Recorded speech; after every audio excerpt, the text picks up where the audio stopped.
You're listening to the Let's Go Buffalo podcast, your new favorite podcast for everything Bills and Sabres. Ooh, what's going on, everybody? You're listening to the Let's Go Buffalo podcast, your favorite podcast for all things Bills and Sabres, with the pals, just Nigel and Tom this evening. Episode 59 coming at you. You know the drill, folks. Don't forget to follow the social medias. We're on all of them. You can find us at Let's Go Buff Pod. Tom, how many F's are in buff in our handle? 2, Nigel. 2. Excellent. Like I said, we're on all of them. Instagram, X, YouTube, TikTok. And with that being said, my goodness, Tom, how exhausting must it be to be a Dolphins fan and continue to gargle Josh Allen's balls? It's a way of life, and somebody's got to do it. It's like I mean, it's yeah, a food dude. chain for a reason, Nigel. And I'm That's just telling right. you, Dolphins That's right. ain't at the top. They are, dude. I'm not even sure they're on it. That's how far down they are. They're probably just kicked off at this point. My God, what an absolute ass kicking! Just big boyd, like across the board, like everywhere in that game, just absolutely manhandled. And the Bills laid down the law and said, remember, the division runs through Buffalo. Don't forget. Yes. Yep. That was my God. Those are so satisfying. It's just like, and like I know, like we talk about it, and somebody's gonna be like, "Oh, that's your Super Bowl," and obviously beating the Chiefs is what our Super Bowl is.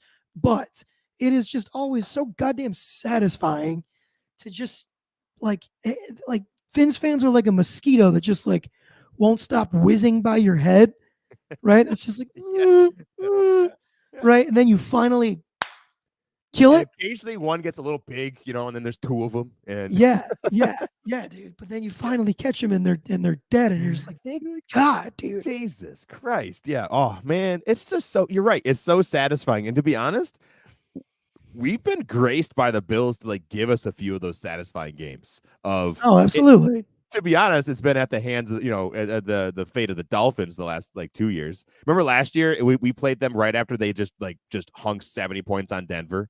Mm-hmm. And then we played them, and then we Everybody won was like 40 "Oh!" something. Yeah. So it's, hey, just chalk it up once a season at least that the Bills can remind everybody with the packing order in the AFC East. Yep. And listen, we know this isn't forever. We know our day someday is coming, but it doesn't look like it's anytime particularly soon. Not until Josh Allen's like 42. With that being said, Tom, shall we have a beer? Oh, please. I cheated on you a little bit. I just got so excited coming up the stairs. I wasn't thinking. I already opened it. So solo crack tonight, Tom. 3, Ready? 2, 1. How'd I do? It was honestly so quiet. That's what we get for having nice microphones that gets rid of the stuff like that. That was so funny. We got dude, I'm drinking a good one tonight. What you got? I have a Berkshire Brewing Company Life on Martzen Oktoberfest. Nice, dude. Little Oktoberfest. The leaves are falling up here in the Northeast. I know you're not a Northeaster anymore, but the leaves are the color's coming. The leaves are falling. I am gonna miss some of that, dude. It was still a cool 86 today, so I'm not bitching too much. It was still nice here, but I am gonna miss that that color change with the crispness. Yeah, dude. Oh, it's my crisp days are coming. My crisp days are coming. Tonight? You brother, premature cracker. Boy, if I had a nickel. Same thing. I'm still rolling on that holy roller, dude. Hey, so and spoiler alert, it's probably what I'm going to drink next episode too, because that's how 6-packs work. So yes, week counts. See you in week 7, folks. Right. Report back for more information from Nigel. Better than not having a beer at all. That is true. That is super true. Well, cheers, pal. Good to see you. Cheers, buddy. Yep, good to see you. Been a week, and I'm excited to hang out with you, drink some beer, and talk Buffalo sports. Hell yeah, dude. Speaking of Buffalo sports, we got to change gears for a minute here because we're getting to that time of the year, baby. It's time to start talking a little bit more Sabres. And why is that, you ask, Tom? Well, training camp started this week. Hey, Training camp started up yesterday, Wednesday the 18th. And everything was super exciting and fun and woohoo, we love it. And what immediately happened? Darlene got hurt, and everybody was pretty much just shitting their pants. We have since learned it's not a long-term thing. He's day to day. According to Lindy Ruff, we expect him to miss just a couple practices. But yeah, you can imagine how great we all felt hearing that news. That sucked. And yeah, pal. Like injuries just suck. Injuries just do. Like bro, no matter where they are, and yeah, especially when it's like we're at practice. Like this is not a high stakes game. This isn't something right, that we're like, like yeah, oh, just the worst. Well, I'm glad it's not long term. That's awesome. yeah, yep. I think the thing that was a little bit concerning was that it happened just literally on a pass. Like he just made a pass and tweaked something. So Mm-mm. it's like, all right, just be careful.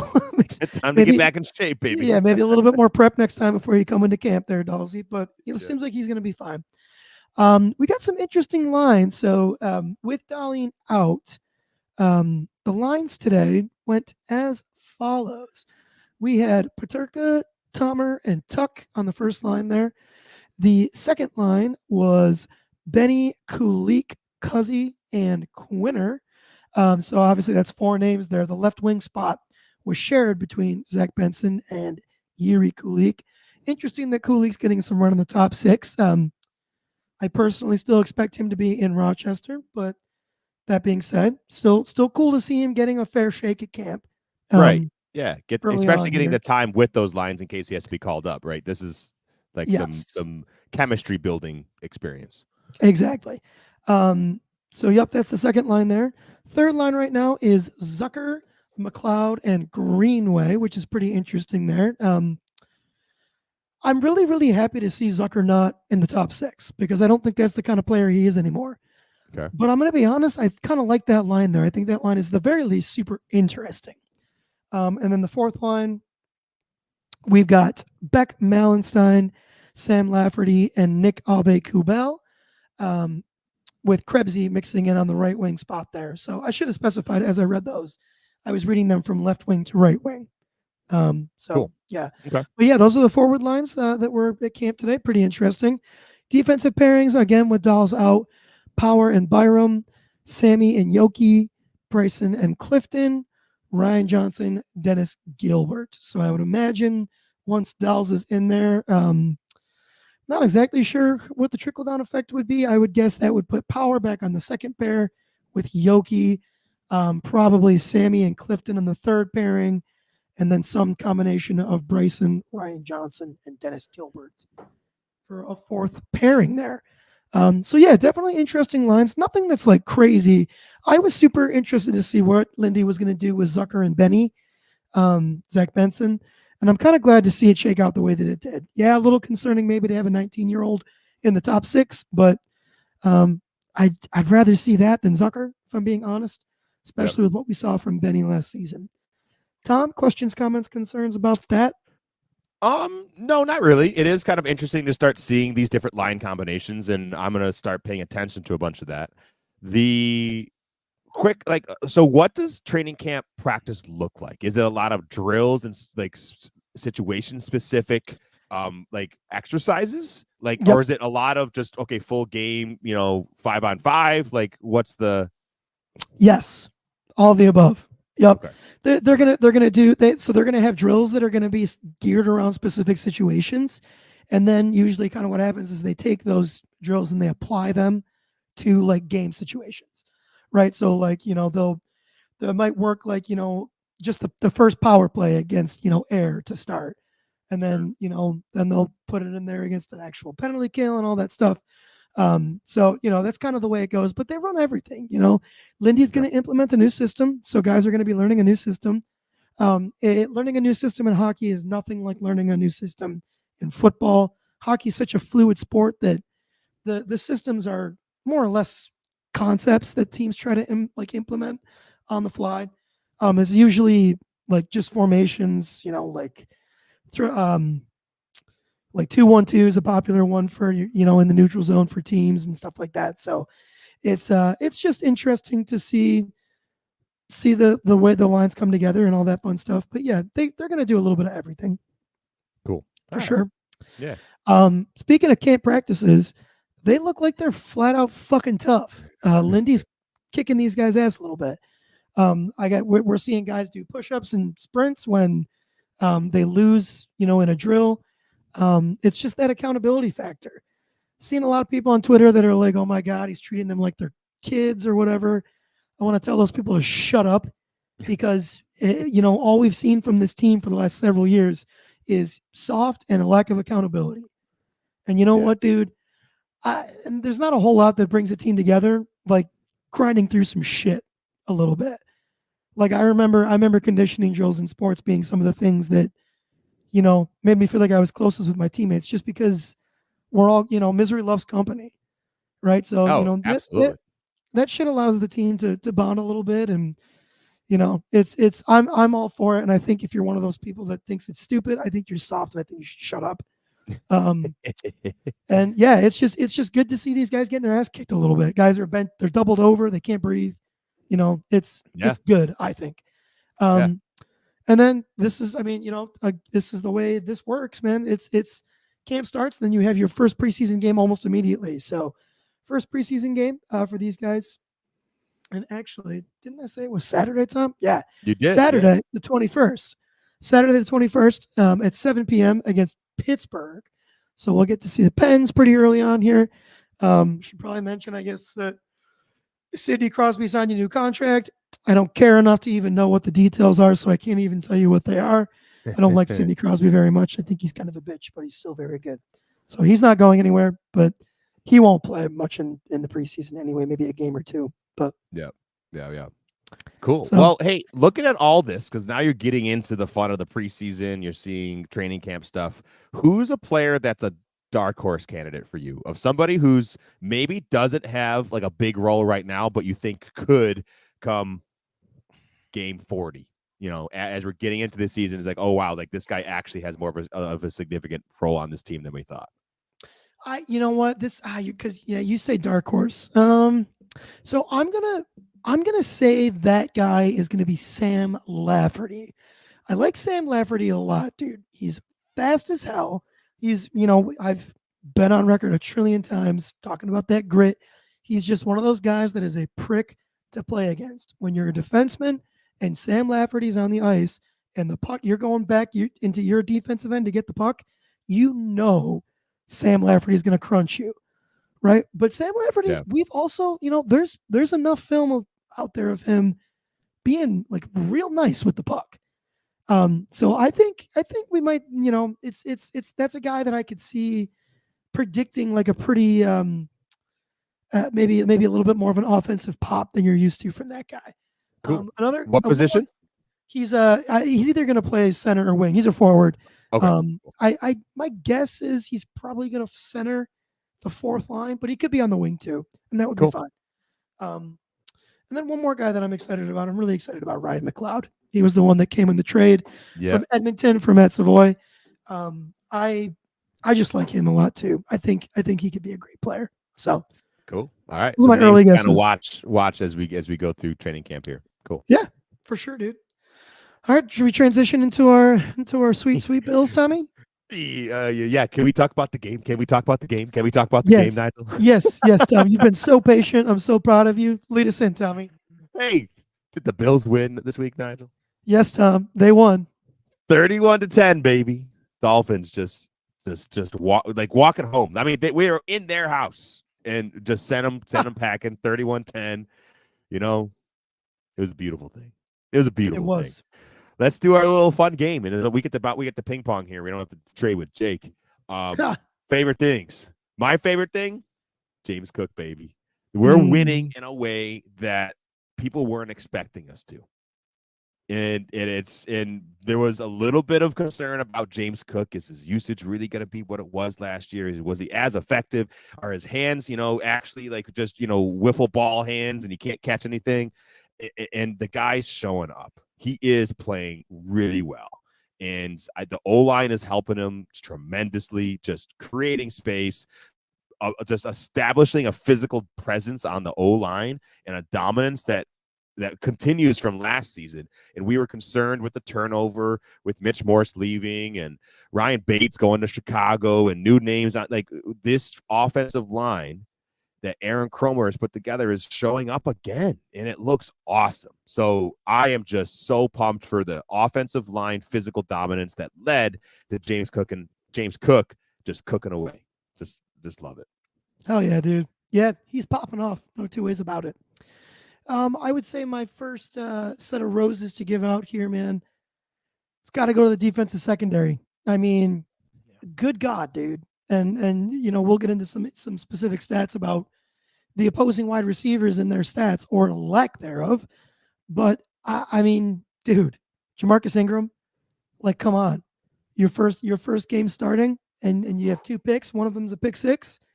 I'll tell you who else has 2 interceptions in his career. His name's Sauce Gardner, and a lot of stupid people call him the best cornerback in the league. Yeah. I think AJ Epinesa has as many interceptions as Sauce Gardner does. Bro, cool. I love that. Yeah, dude. I just couldn't be more proud of that defensive secondary with all the guys that are out right now. I mean, you got no Taron Johnson, you got no Matt Milano, you got no Terrell Bernard. I mean, and for you to hold that Miami offense, who had Tua for most of the game, right? At the very, very, very least 2/3 of the game, right? And that's even being generous. Held that offense to 10 points, dude. I mean, that is impressive as hell. Super, super, super impressive, dude. It's testament to Sean McDermott. I mean, my God, that guy, his secondary coaching resume alone, dude, is job worthy. I mean, he could coach you and I up to like we could hold the Dolphins to 40 points. Yeah, dude. Like like maybe. It's unbelievable what that guy's able to get guys to do. So yeah, defensive secondary. Yeah, I totally agree. And I and it's Ingram was it's so great to see him play so well and have like 1 pick. Okay, he did get some help there from Christian Benford popping it out and hitting the shoulder pad and he was just in the right spot. But to get 2 in a game, that's preparation. That's being in the right place at the right time, playing the ball, like just rushing to the ball. Like it's effort. It's all of that you'd love to see that helps create, like, yes, maybe they don't have the pedigree of a first or second round pick playing there back there, but these players make up for that with effort, preparation, and working together in communication. And it's so cool to see that even if there is this attrition, holy shit, do the Bills have attrition in the defense? And I don't know who stepped on what crack somewhere. Like, we need to knock it off. Somebody go undo the voodoo, and we got to get this defense healthy. But it's so awesome to see that these depth players can step in and fill in when they need to and do really well. Yeah.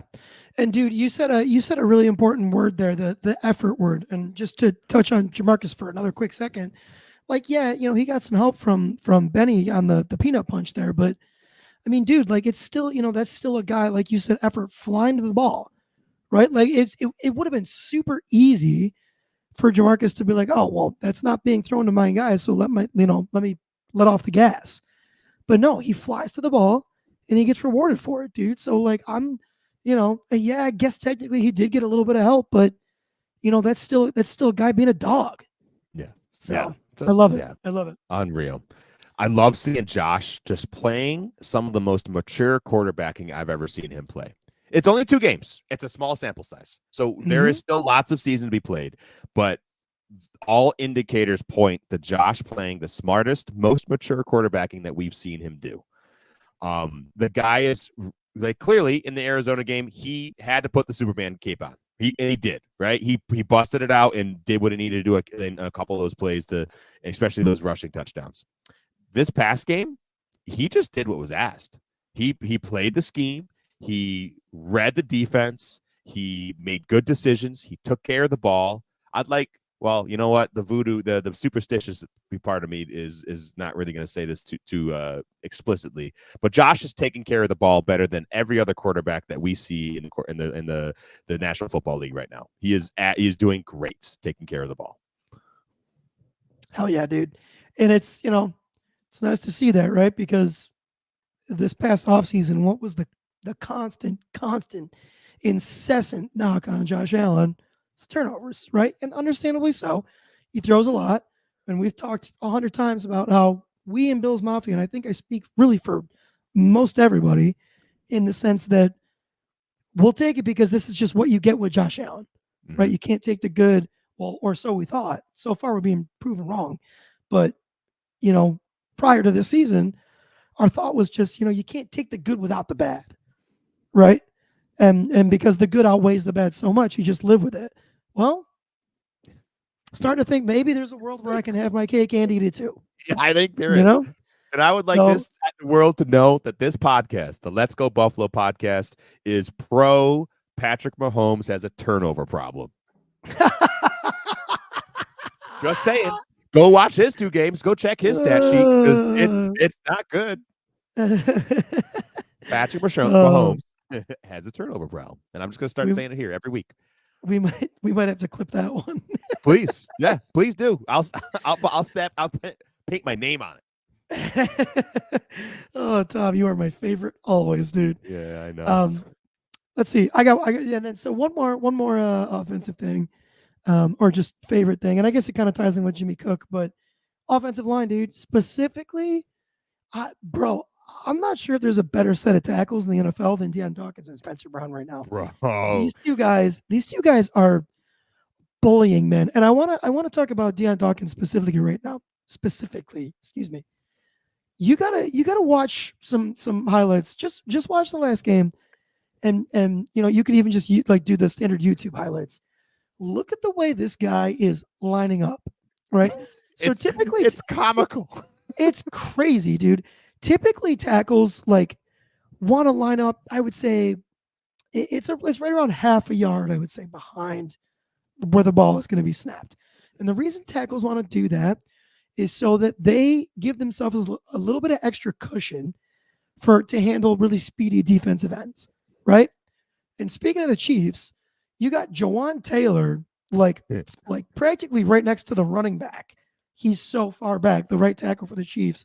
Yep. Deion Dawkins, dude, is lined up with the center.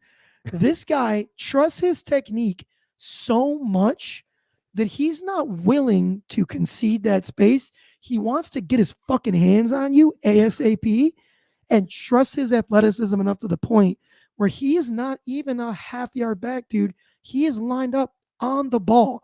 There is a visible difference in the depth of the way they're lined up between Deion Dawkins and David Edwards, dude. That's fucking crazy, Tom. It's disrespectful. It It's what is it is. disrespectful, dude. He is just baiting and saying, I'm better than you. You Yeah. cannot beat me. I'm faster than you. I'm more athletic than you, and I'm better than you. So I'm gonna It's get in your face and let's go, baby. That's what he's it's saying. it's straight up. I care about you so little that I don't need to do this. Yes, he's like, Like, I'm not taking my time. He's lining up on the ball where a wide receiver would want to be lining up. yeah, It's it's crazy, dude. yeah. And I think my ultimate favorite part with that dude is he seems to just keep getting better with age. Like Aaron this Cromer has been so good for Deion. oh my god, he's been good for everybody, dude. But yeah, like like last year into this year, dude, the ball that we are seeing from Deion Dawkins, good lord above, dude. It is just it's he's at least a top 10 tackle, and I'm ready for the top 5 conversation for him. He's crazy good. Yeah, yeah. That would the thing that would make me trying to figure that out is I'd have to go see and do more research on other tackles in the league. But I'd be ready to say that he absolutely has a conversation, a place to be. Dude, he's so good. He's so good, and nobody Yeah. talks about him. Nope, nobody talks about him. No, Where's he Josh at? Allen He didn't get just touched he last just game, got it. dude. No, he didn't. He No, he he didn't get hurried. He didn't get quarterback hits. He didn't get sacked. Nothing. Nope. I think there were technically for the entire like it was like 3 pressures or something like that, dude.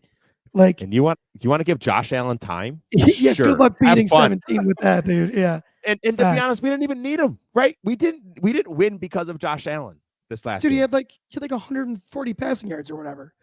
Yeah. Like He, nothing. he's he's just handing the ball off. He's reading the defense, he's handing the ball off to James Cook. And oh God, it's so fun to see that this team can win in so many different ways. Because you also know that Josh can, put his, go Winter Soldier and all of a sudden just go scorched earth and go win this game if we need to.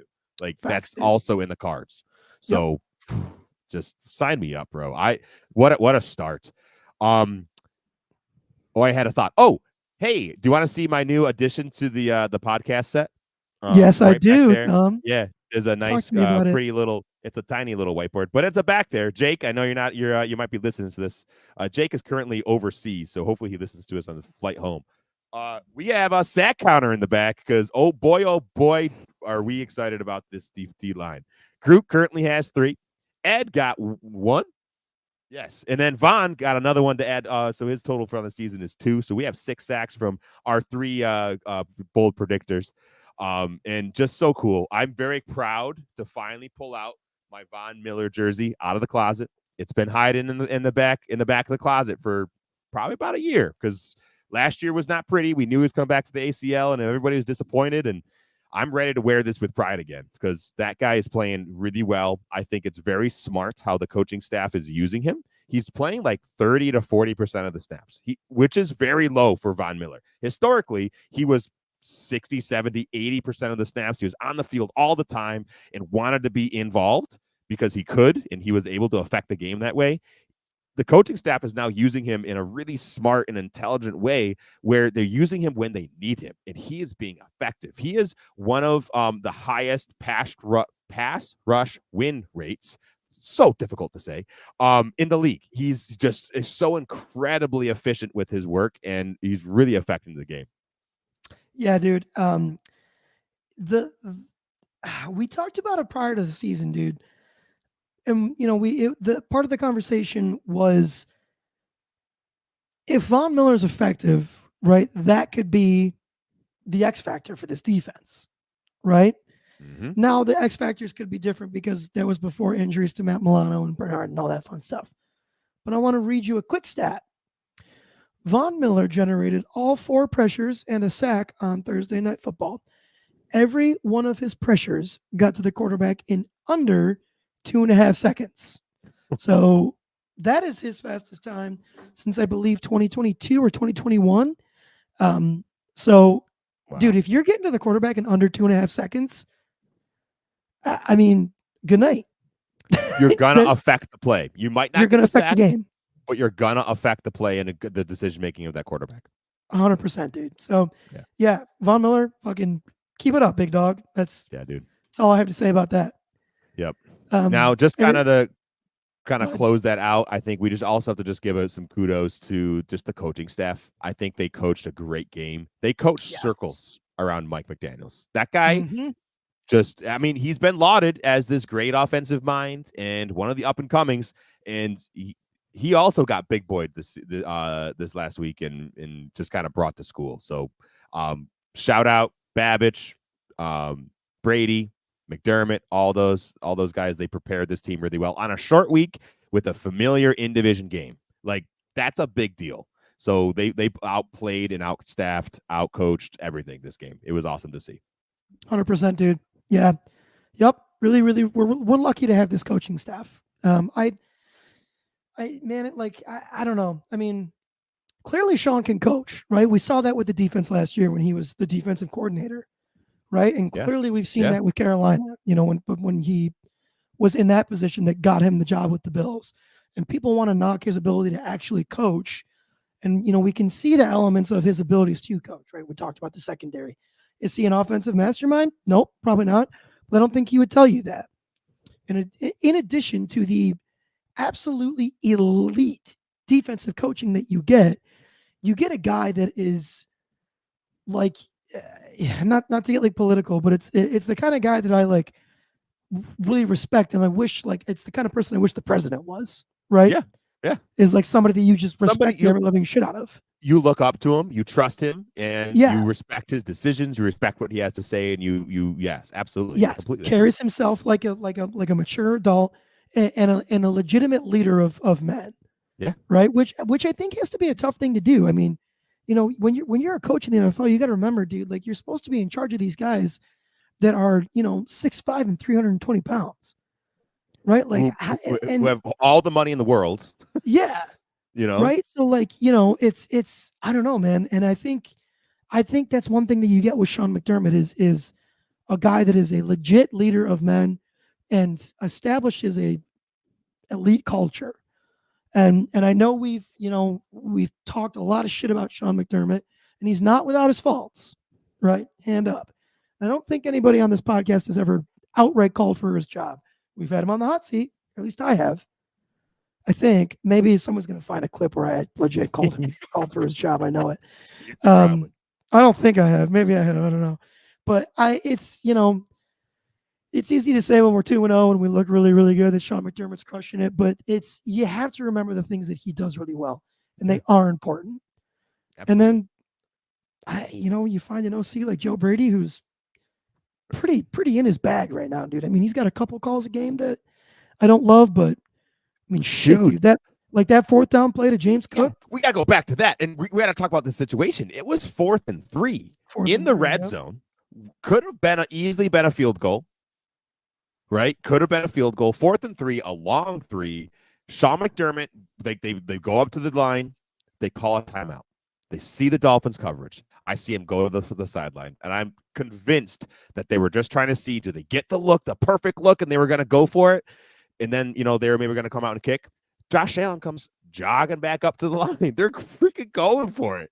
And then this wild play, really great misdirection, gets James Cook in a one-on-one and in space and easily gets the first down, and then he goes and scores a touchdown. Just like, it's Andy Reid type shit that we're like so excited to, oh my God, how did he scheme that one guy wide open in the end zone? How does that happen, right? For the Kansas City Chiefs, you're playing one of the best teams in the world. How do you that's that kind of thing. Yeah. It was like, wait a second, we could do it too. In addition to that, historically, those short swing passes, that's not a throw that Josh Allen throws very well historically. And that one, dude, I mean, right in the basket. For Jimmy. So yeah, dude.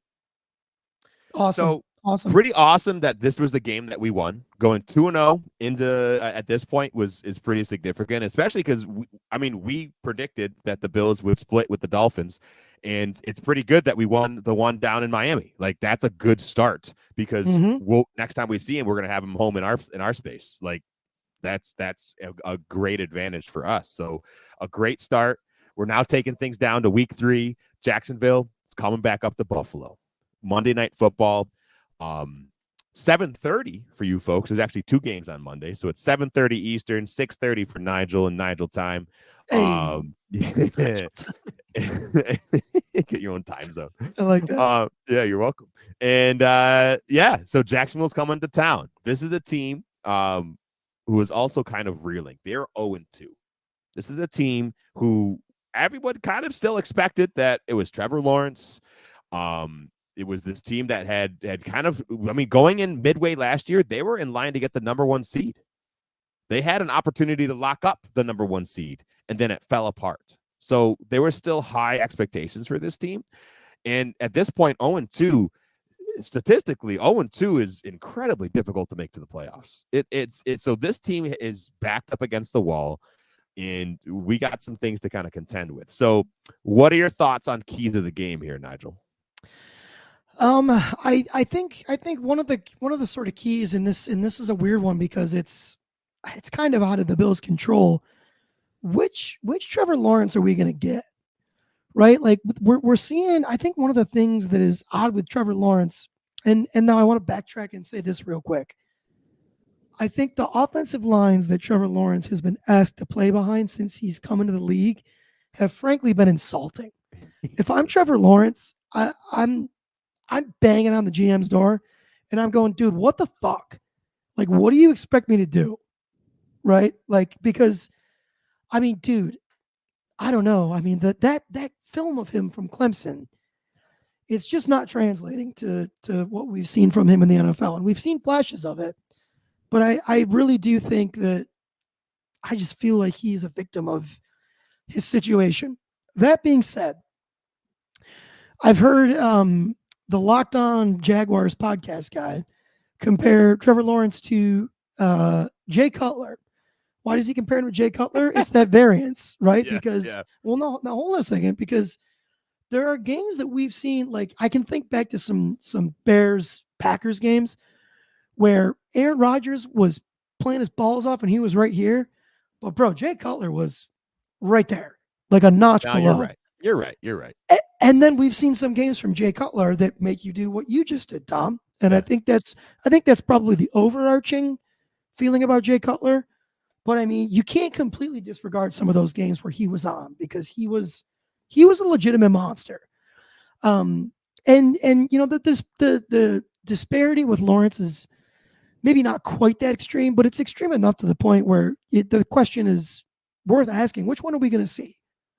Right now, either way, I'm not super concerned because you still have a dog shit offensive line, right?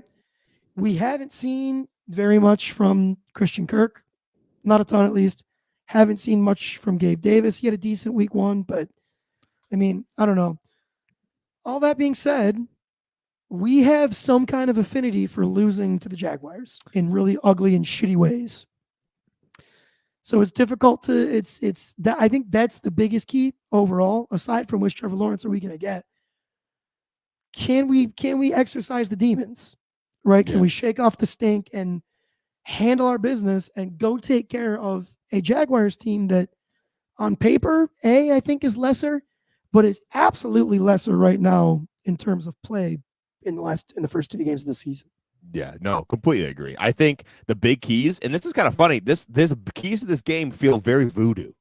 Like, right? It's very much of like you said, we have to shake off the demons. We have to clear the air here. Where we have a team that's coming to town that is going to be reeling and ready to do anything they can to start turning around this skid that they're on, and they're playing a team, us, who historically the last 2 seasons, the last 2 times we've seen them, it's not gone well for us. Like last time we saw them in London, and that was a disaster, injuries galore, and we just like came home just licking our wounds.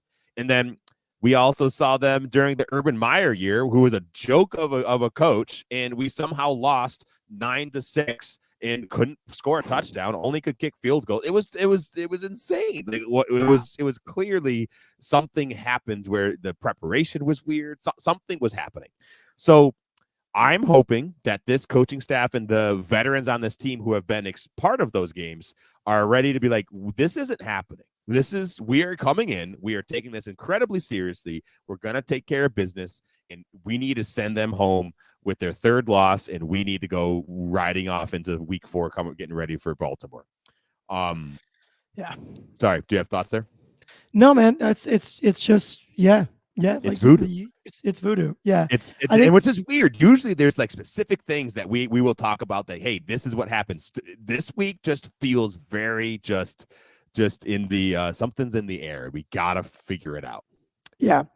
I think another big one is oh God, don't be the one of every like 10 games where Gabe Davis pops off. Right? Like don't let that be Yeah. against us. Nope. Please, Thankfully, don't let that be against we us. limit big plays, and that's kind of where he thrives, right? Is those Right. big balls down the field. So the Bills defense is designed to get rid of those and just not have those be a thing. So Yeah. hopefully that is. And he honestly, what I've seen and what I've heard is he has not done much in Jacksonville yet. So you're right though. Again, it's the voodoo. The guy he could go off and he can go nuclear and be a problem. Yeah, we know he can. And I think too, I think that he had a pretty solid stat line. Week 1. Sorry, I'm typing in and out on my app. Yeah, go I'm see if talking. you can find those numbers. But I would yeah, like to. absolutely. And I mean, so it's Christian Kirk, it's Gabe Davis, and the big name right now, it's kind of young and hot and coming, is Brian Thomas Jr. He has been looking great. The fantasy football player in me has been following him quite closely, and he's been looking. He could absolutely be a problem. Evan Ingram right now is injured, and Doug Peterson has today on Thursday said in an interview that he's a little bit more behind day to day. So there's a good chance that Evan Ingram is not going to be playing, and especially with this Bills defense that is injured up the middle, like tight end is where we could be vulnerable and where we could be had, especially when you're asking Dorian Williams and Balin Spector to cover, right, in the same way that we asked Matt Milano and Terrell Bernard to. So, in Teron Johnson, like tight end, it could be an issue. And if it's not Evan Ingram, that's going to be a bullet dodge for us. Yeah. Yep. That is a super legitimate one for sure. I don't know enough about the usage in Jacksonville of Evan Ingram. I feel like I've just seen him be used as a slot player so much, like a big slot. I don't know, but I don't know if he's doing that in Jacksonville or if he's playing more in line or what. No, he's just been peppered with targets. The guy is his target share has been extraordinarily high the last 2 years. And he's one of those chain movers. That's kind of his big role in that offense and keeping the offense on the field and getting those critical plays. So not having him will be an issue for them. Absolutely. Yeah. Gabe Davis has between 2 games, and it was 3 catches each game, 6 receptions for 105 yards. It was 3 receptions for 60 something game 1. So nothing crazy, but I mean 3 for 60, it's 20 yards a catch. It's legit. That's something to be concerned about. So just don't be the defense that allows him to absolutely pop off. Right. Right. Don't do it. Now, what could help us with that is the Jaguars O-line, like you said a second ago, is not good this year. I think Gregory Rousseau is going to absolutely just insult a couple grown men this week. I think assault and insult several grown men this week and really apply his presence. I think our little sack numbers are going to grow this week. I have a feeling you're correct. I have no reason to doubt that Von Miller will continue to get sacks, dude. I mean, I've got $20 coming my way if he gets a handful more. So, yeah, dude. I think between Ed Oliver, Von Miller, and Groot, dude, like tough to think that one of those guys isn't going to get at least 1 sack against this offense. And not for nothing, Von Miller has a couple dollars coming his way too if he continues to sack. That's kind of what's built in, right? So he did his restructure. Good point. He did his restructure and kind of helped out the Bills here and gave us, did that restructure to honestly create cap room for the 2024 season. But it was essentially replaced by incentives. And he's well on his way to earning himself a couple smackaroos. Hey, man, you know what? Fucking respect to him, dude. He said, yup, I'll take the cut, put him in incentives, and he's on his way to going to earn them, dude. So you respect the hell out of that. And if you don't, you're an idiot. Yeah, I just love it. Yeah. So, yeah, he can spot you at 20 if you need, but okay. Yeah, that would be great. The Jaguars defense, which is kind of strange, not strange, maybe just a different way to play, has been very man-heavy the last 2 games. I don't have the percentages in front of me, but it's been more man than at least higher up percentage-wise across the league. If the Jaguars decide to play man against Josh Allen, I think that's a mistake. I think they're just asking for Josh and Shakir and Kincaid to just line up and have a day. This could be the Bills wide receivers have been a little quiet the last 2 games. Not that they've been bad, but they just have not been asked to be winning by throwing the ball to wide receivers. If they're going to play man against us, I think absolutely. Good luck. 100%, dude. Yeah, and it's funny you might bring this up, dude, because I looked into this a little bit and I was like, man, like there's probably no way they're going to run man against us, right? And from like I looked into it a little bit. The research that I did, what I found, most of the Jacksonville beat writers expect them to stick true to what they've been doing, which is that man coverage. And you said the names, dude. Kincaid and Shakir. Kincaid in particular, dude, is going to destroy man coverage. I would also throw Curtis Samuel and James Cook into that mix too, right? You got 4 guys there that are legit man beaters. So I'm still sitting here like, frankly, dumbfounded at the idea that they would try and run man. But from what I can see, I that's think what they're thinking to do. You're just baiting Josh Allen. I don't think that's a game you want to play. Not right now. Not when he's playing like this. I don't think 2 years ago, last year. Yeah, 2 years ago or 3 years ago or even last year. Yeah, do that. But right now, like he's playing like a PhD candidate right now. Yeah, so smart. Fuck. The largest cornerback on the Jaguars team is 190 pounds. So have you heard of Keon Coleman, who's 6'3", 215? I'm willing to bet that boy is going to go up and get a ball or two this week and just big boy somebody, some moss somebody, because I think he's also going to get a ball. I did not know that, Tom. That is a good thought from you. Yeah, I think their safeties are a little bit larger. I don't have their sizes in front of me, but the cornerbacks are smaller. So I think Keon's going to have his way with one of them at some point. But that would make sense to me. Yeah. So, I'm excited for this game. I think this is a Bills team that looks very different than we expected and is performing with a higher efficiency and a higher sense of purpose, maybe, than maybe we knew was going to come out of this group of newly formed team and coalescing and coming together faster than we maybe thought they might. So I'm excited for them to continue to roll and just keep going. Is there any other like last minute thoughts here you want to kind of tag in on this game against Jacksonville on Monday? I don't think so, dude. But it's the big one. Just exercise the demons, right? Yep. Handle your shit. I feel good about it. Cool. Should we? And also, we got to get out healthy too. We cannot. Oh yeah. We cannot entertain many more big injuries to big important players. So get out healthy. Win this game, whatever it looks like. If it's another James Cook game, if it means that Reggie Gilliam all of a sudden comes alive and carries this team to success. Like I don't care how they do it, but just win this game. Yeah, 100%, dude. Some score predictions. Yeah, Jake had texted one in. He had phoned it in from New Amsterdam, from across the pond. So what's Jake's prediction? Can you remind me? It is 32-17 Bills. 32-17 Bills. All right. Yep. I'm going to let you go second, pal. Oh, you want me to go second? Okay. I think, hold on. Sorry. This is I'm putting in a food order to my lovely honey. All right. Well, while you're doing that, my score prediction is one lo mein and a Diet Coke. Wait, I'm ready, Tom. I can go now. Okay. All right, go ahead. All right. I really do think I think the weirdness continues, but I think we win, right? So I'm gonna say 17-9. Ooh, okay. All right. 17-9 Bills. 17-9. Man, I think we're going to be taking care of business. I think it's going to be 31-13. 31-13. Wow, Tommy. Yeah.